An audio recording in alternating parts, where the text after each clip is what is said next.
Ray Evernham's book, and Robin Miller on the satellite. We have a lot to do tonight. Let's go straight to the Indy Racing League. Huge crash and a three-wide finish, Robin, today at Chicagoland Speedway. Let's start with the crash. That was pretty ugly. Well, David, I think what you got to remember here is these cars run so close together. It's Russian roulette on these mile-and-a-half racetracks, and it reminded me of Kenny Brack's crash a couple years ago. And fortunately for Ryan Briscoe, the car did its job. It came apart, dissipated the energy, but the big thing that helped him was he didn't go cockpit first into the wall. He went in tub first, and that probably saved his life.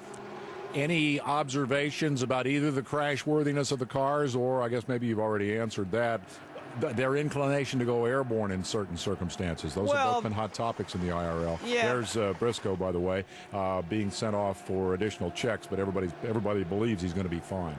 Yeah, I think when you got open wheel racing, it doesn't matter if it's midget, sprint cars, or Indy cars. If you run over somebody's wheel, the IRL has dodged so many bullets in the last 10 or 11 years as far as guys interlocking wheels and rubbing wheels. It's just amazing there hasn't been more of these catastrophic crashes. And I was talking to some engineers tonight after the race, and they said we got to do something to separate these cars because it's insane. Well, it's always been insane. It's insane to watch, and it's insane. You talk to the drivers when they get out, and they said this is no fun. This is nuts. It's Russian roulette. So I don't know. The old days of kart, when they had the Hanford device, they separated the cars, and they did a lot of slingshot draft and a lot of passing. I mean, they got to look at something like that because they've just been so lucky. It was, in fact, another side-by-side thousandths of a second finish today. Let's go ahead and take a look at the race action.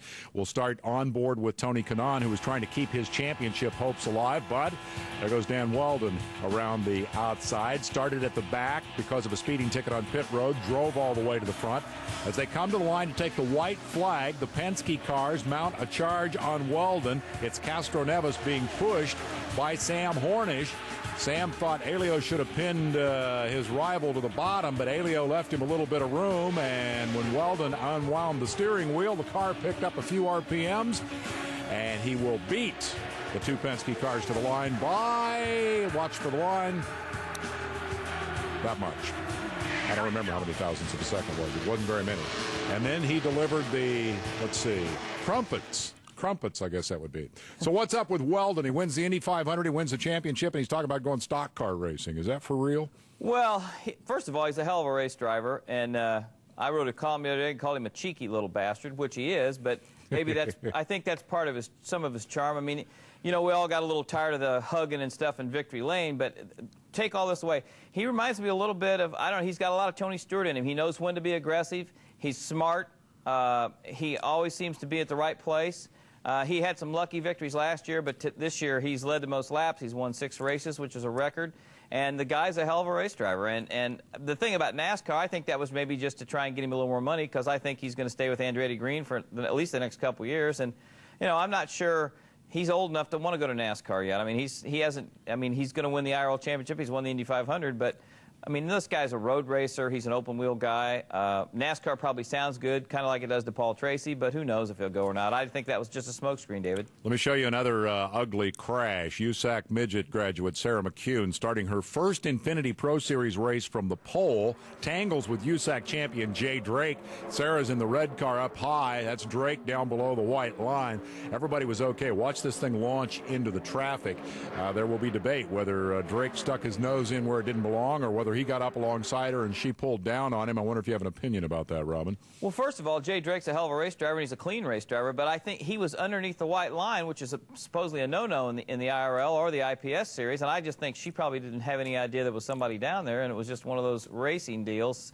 And sadly, I thought maybe she could hopefully lock it up and slide down to the inside, but it just took off and went up the top. They're just lucky they didn't launch somebody else. Yeah, that was scary.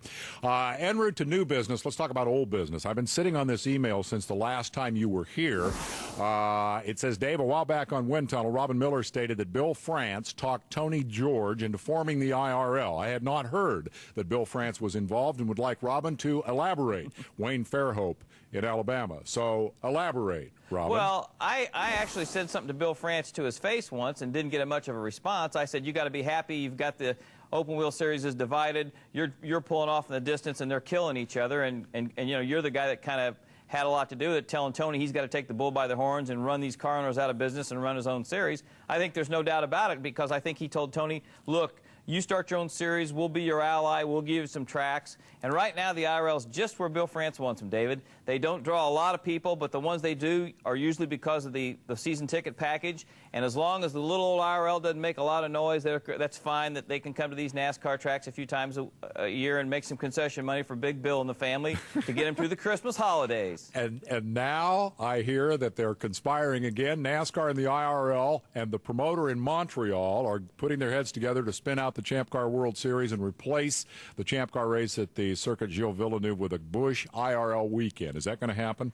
I broke that story yesterday, and I wasn't supposed to know, like most things, but it has to be fairly serious because Fred Nation came up today and tried to tell me that, well, you know, I was probably on the right track. There was a few inaccuracies, blah, blah, blah. Here's the key. The key is this. We all wondered this year at Montreal, why'd they take all the grandstand seats down and why wasn't it promoted very well? Well, now it's pretty obvious. Evidently, and I don't know this for a fact, but there's a clause that Normand Legault, the promoter, has, Dave, with Champ Car and the old Champ Car contract about 5 years ago before the Cal Coven Forsythe era came to pass here, that if there's not so much in revenues or so much in attendance, the promoter has the option to go somewhere else and to go to another sanctioning body. So that would make sense. I don't think it's. I called Kevin Calcoven yesterday. He was at Spa watching his Cosworth race and the Formula One race, and he said, "We've got a contract. We've got lawyers. Well, you know, they're on the schedule." So I mean, I think it's going to end up in a court of law, but I do think the IRL is going to end up being there. Wow.